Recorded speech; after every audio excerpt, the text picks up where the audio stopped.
बिस्मिल्लाहिर्रहमानिर्रहीम स्टूडेंट्स, आज हम ये क्लास 9th मैथमेटिक्स के पी के board chapter number first exercise 1.1 का 1.2 के क्वेश्चन करने हैं।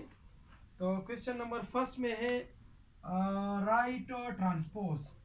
तो हमें इन मैट्रिक्स का जो है ट्रांसपोज देना है। तो हमारे पास क्वेश्चन नंबर फर्स्ट में क्वेश्चन नंबर पार्ट नंबर 1 दिया गया है, P इज इक्वल टू 1 2 3 1। ये हमारे पास एक मैट्रिक्स है और इसका हम ट्रांसपोज लेंगे। तो ट्रांसपोज में हमने पहले बताया था कि ट्रांसपोज का मतलब होता है कि रोज और कॉलम जो है वो एक दूसरे के साथ इंटरचेंज होते हैं। तो ये हमारे पास जो फर्स्ट रो है इससे फर्स्ट कॉलम बन जाता है और सेकंड रो से सेकंड कॉलम बन जाता है। तो ये हमारे पास पहला क्वेश्चन हो, उसका हमने ट्रांसपोज लिया। अच्छा, क्वेश्चन नंबर 2 है Q इज इक्वल टू, हमारे पास एक और मैट्रिक्स है LMNP। तो इसका जब हम ट्रांसपोज लेते हैं तो ये फर्स्ट रो है, इससे फर्स्ट कॉलम बन जाता है और ये सेकंड रो है तो इससे सेकंड रो बन जाता है। अच्छा, क्वेश्चन नंबर 3 में हमारे पास एक और मैट्रिक्स दिया गया है R इज इक्वल टू 6। इसमें सिर्फ एक रो है और एक कॉलम है। तो जब इसका हम ट्रांसपोज लेते हैं तो इसका वही जवाब आता है, इसमें कोई चेंज नहीं आता क्योंकि ये एक रो है और एक कॉलम है।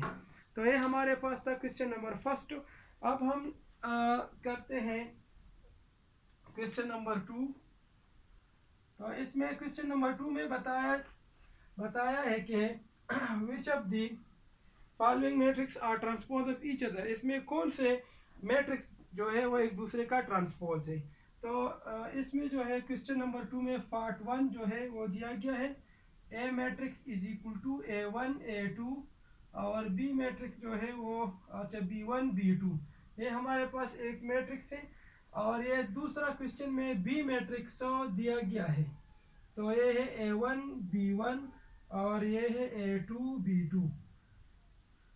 तो कहते हैं क्वेश्चन, इसमें 4 क्वेश्चन दिए गए हैं। कहते हैं कि इसमें कौन सा मैट्रिक्स एक दूसरे का जो है ट्रांसपोज है। तो अगर हम इस पर ट्रांसपोज लेते हैं, A transpose is equal to A1 A2 और B1 B2। तो अगर हम इसको देखें, बी मैट्रिक्स को देखें तो ये बिल्कुल सेम इसी मैट्रिक्स की तरह है। तो जब हम ए मैट्रिक्स पर ट्रांसपोज लेते हैं तो इससे बी मैट्रिक्स आता है और बी मैट्रिक्स पर ट्रांसपोज लेने से ए मैट्रिक्स आता है। तो ए और बी जो है एक दूसरे का ट्रांसपोज है। क्वेश्चन नंबर 3 में कहते हैं कि कौन से मैट्रिक्स इसमें जो है समेट्रिक्स है, symmetric matrix. Question number 3 symmetric matrix. अच्छा, सिमेट्रिक मैट्रिक्स के लिए हमने बताया था कि इसके लिए पहला कंडीशन शर्त ये है कि ए ट्रांसपोज बराबर होगा ए का, मैट्रिक्स ए का। तो ये सिमेट्रिक मैट्रिक्स होगा। जब इस पर हम ट्रांसपोज लेते हैं और दोबारा वही मैट्रिक्स ए आता है तो इसको हम कहते हैं कि ए सिमेट्रिक मैट्रिक्स है। फॉर एग्जांपल हमारे पास क्वेश्चन नंबर 3 में पार्ट फर्स्ट दिया गया है, वो है A matrix is equal to 5 -7 और -1 5। तो इसका हम ट्रांसपोज लेते हैं टेकिंग ट्रांसपोज। अच्छा, इसका पहला हम ट्रांसपोज लेते हैं टेकिंग ट्रांसपोज। अच्छा, तो ये बन जाता है A transpose is equal to, row जो है वो पहले रो से पहला कॉलम बन जाएगा 5 -7 और सेकंड रो से सेकंड कॉलम -1 5। अच्छा, अब इसको हम देखते हैं कि इस पर ट्रांसपोज लेने से आया ये मैट्रिक्स ए ट्रांसपोज ए के बराबर है। तो अगर हम इसको देखें तो ए पर ट्रांसपोज लेने से अगर हम देखें तो ए में ट्रांसपोज जो है वो ए मैट्रिक्स के बराबर नहीं है क्योंकि यहाँ फर्स्ट रो जो है हमारे पास ट्रांसपोज लेने के बाद 5 -1 आ गया और इसमें फर्स्ट रो जो है 5 -7 है। लिहाजा देयरफॉर ए ट्रांसपोज बराबर नहीं है ए का, लिहाजा देयरफॉर ए जो है ए इज नॉट सिमेट्रिक। अच्छा, दूसरा क्वेश्चन लेते हैं। हमारे पास दूसरा क्वेश्चन है B is equal to, matrix B है -1 2 और 2 3। अच्छा, इस पर हम ट्रांसपोज लेते हैं, taking transpose, B transpose is equal to -1 2, first row से फर्स्ट कॉलम बन गया और सेकंड रो से सेकंड कॉलम बन गया। अच्छा, हम ट्रांसपोज लेने के बाद देखते हैं कि ये matrix original matrix B matrix की तरह आता है। जी देखते हैं, तो ये बिल्कुल इसी मैट्रिक्स की तरह है। देयरफॉर बी ट्रांसपोज बराबर है बी का, लिहाजा इसलिए जो है B is a symmetric matrix, symmetric matrix. अच्छा, ये सिमेट्रिक्स है।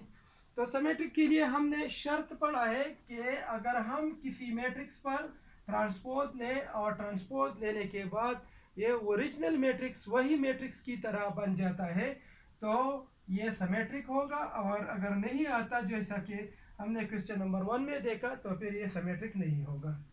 अच्छा, हम एक क्वेश्चन नंबर 4 हल करेंगे।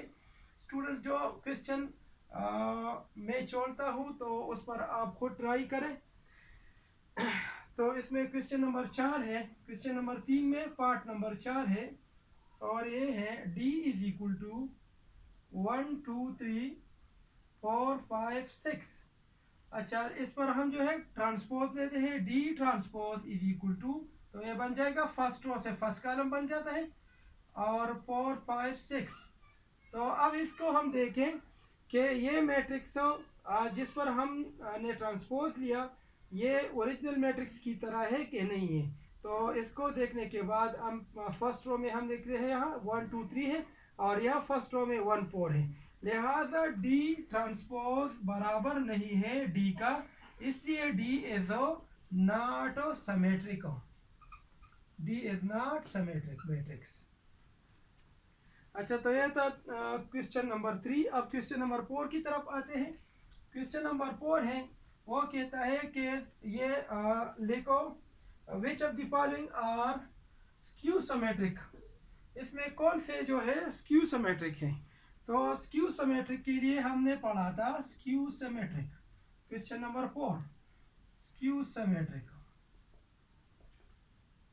इसके लिए कंडीशन हमने पढ़ा था कि एक मैट्रिक्स क्यू सिमेट्रिक होगा अगर ए ट्रांसपोज बराबर होगा -a का, तो ये स्क्यू सिमेट्रिक होगा।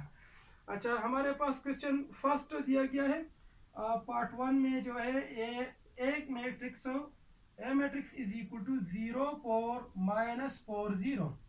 अच्छा, इसके लिए हमने तरीका बताया था कि इसका पहला हम ट्रांसपोज लेंगे और दूसरे स्टेप में जो है माइनस कॉमन लेंगे। अच्छा, तो इस पर ट्रांसपोज लेते हैं, A transpose is equal to 0 4, ये फर्स्ट रो से फर्स्ट कॉलम बन जाता है और ये सेकंड रो से सेकंड कॉलम बन जाता है। अच्छा, अब ऐसा करेंगे, एक तरीका मैंने बताया था कि यहाँ जो है यहाँ प्लस है, तो इस प्लस की जगह हम डबल माइनस लगाएंगे, एक माइनस ब्रैकेट के अंदर एक माइनस ब्रैकेट से बाहर, आसानी के लिए, ताकि आपको समझ आ सके। A transpose is equal to 0 -4, यहाँ जो है प्लस है जो हमें नज़र नहीं आता, हर जगह प्लस मौजूद होता है, तो इस प्लस की जगह मैं लिख सकता हूँ -4 इज इक्वल ये 0। जब ये माइनस और माइनस एक दूसरे के साथ मल्टीप्लाई होते हैं तो इससे दोबारा प्लस आता है। तो अब क्या ऐसा करते हैं कि टेकिंग माइनस कॉमन, इससे जो है हम माइनस कॉमन लेते हैं, टेकिंग माइनस कॉमन -1 या माइनस कॉमन, इससे जो है हम -1 कॉमन लेते हैं, तो क्या हो जाएगा A transpose is equal to minus common लेते हैं तो ये बन जाता है 0, जब इससे माइनस निकल जाता है तो यहाँ रह जाता है +4, और यहाँ एक माइनस निकल गया और एक माइनस अंदर रह गया है -0। अच्छा, तो अब इसको देखते हैं, ये मैट्रिक्स देखते हैं कि आया ये ओरिजिनल मैट्रिक्स ए मैट्रिक्स की तरह है। जी हाँ, ये एक ओरिजिनल मैट्रिक्स है उसकी तरह है, तो इसकी जगह हम लिख सकते हैं A transpose is equal to -a। लिहाजा मैंने पहले पढ़ा कि जब ए ट्रांसपोज माइनस ए के बराबर होगा तो इसको हम कहते हैं स्क्यू सिमेट्रिक। तो लिहाजा A is skew symmetric matrix, skew symmetric matrix. अच्छा, क्वेश्चन नंबर 2 की तरफ बढ़ते हैं। अच्छा, क्वेश्चन नंबर 2 स्टूडेंट्स है आप खुद कर लेंगे होमवर्क में, और क्वेश्चन नंबर 3 में करूंगा। तो क्वेश्चन नंबर 3 है, क्वेश्चन नंबर 4 में पार्ट 3 है। अच्छा, पार्ट 3 है C इज इक्वल टू 0 7 7 0। अच्छा, इसको हमने समेट्रिक स्क्यू समेट्रिक साबित करना है। स्क्यू समेट्रिक के लिए शर्त क्या है कि C transpose is equal to minus C। अच्छा, तो पहले इस पर हम ट्रांसपोज लेंगे। C ट्रांसपोज फर्स्ट रो जो है फर्स्ट कॉलम बन जाता है और सेकंड रो से सेकंड कॉलम बन जाता है। अच्छा, नेक्स्ट स्टेप में हम ऐसा करेंगे कि यहाँ जो प्लस है और यहाँ प्लस है, तो इन प्लस की जगह हम लगाएंगे डबल माइनस लगाएंगे आपके समझने के लिए। C ट्रांसपोज 0 और ये माइनस, एक माइनस अंदर और एक माइनस बाहर रह गया, यहाँ भी ऐसा है 0। अब ऐसा करते हैं कि माइनस कॉमन लेते हैं, टेकिंग माइनस कॉमन, टेकिंग -1 या माइनस कॉमन लेते हैं। तो क्या हो गया, C ट्रांसपोज माइनस कॉमन लिया तो रह गया 0 -7 0। अब जो है इसको देखते हैं, इस मैट्रिक्स को हम देखेंगे कि ये आया, ये ओरिजिनल मैट्रिक्स की तरह है या नहीं है। तो अगर हम इसको देखें तो ये C मैट्रिक्स की तरह बिल्कुल नहीं है। यहाँ जो है यहाँ माइनस नहीं है और इसमें जो है माइनस आ गया, लिहाजा C ट्रांसपोज बराबर नहीं है माइनस C का। देयरफॉर